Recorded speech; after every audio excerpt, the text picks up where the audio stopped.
Law of the handicap of a head start. The law of the handicap of a head start, original Dutch, wet van de remmende voorsprong, or dialectics of lead, is a theory that suggests that an initial head start in a given area may result in a handicap in the long term.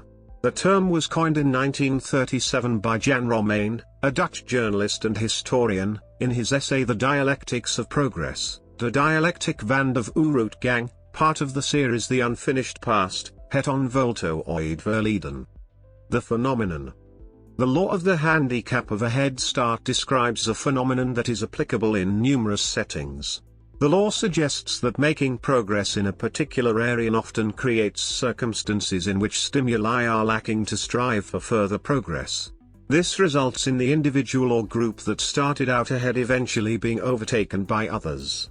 In the terminology of the law, the head start, initially an advantage, subsequently becomes a handicap. An explanation for why the phenomenon occurs is that when a society dedicates itself to certain standards, and those standards change, it is harder for them to adapt. Conversely, a society that has not committed itself yet will not have this problem. Thus, a society that at one point has a head start over other societies, may, at a later time, be stuck with obsolete technology or ideas that get in the way of further progress.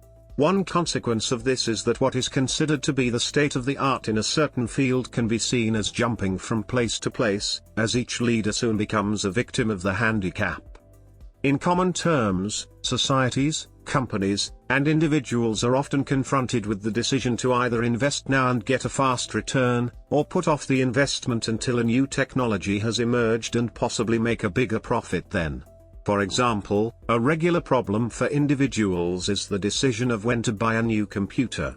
Since computer speed develops at a steady pace, delaying the investment for a year may mean having to make do with a slower, or no, computer for the first year, but after that the individual will be able to buy a better computer for the same price.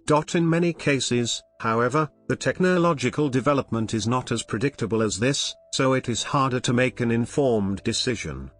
A related law that can be considered as the contrary of this law is the law of the stimulative arrears, wet van de stimulerende stand, published by Eric van der Hoeven in 1980.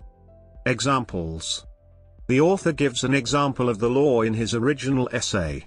During a trip to London, he wonders why at that time it was still lit by gas lamps, rather than electric lights as were by then common in other European capitals like Amsterdam. His explanation was that London's head start, their possession of streetlights before most other cities, was now holding them back in replacing them with the more modern electric lights. As the streets were already lit, there was no pressing need to replace gas lamps, despite the other advantages of electric lighting. A modern example, an independent observation given not by the author, the internet situation in the US and Romania. Romania got access to the latest and the greatest equipment in a time where it hadn't laid down any cables, but the US has already done that in the past. Upgrades from the American point of view would like a waste of money, as their equipment is already doing the job.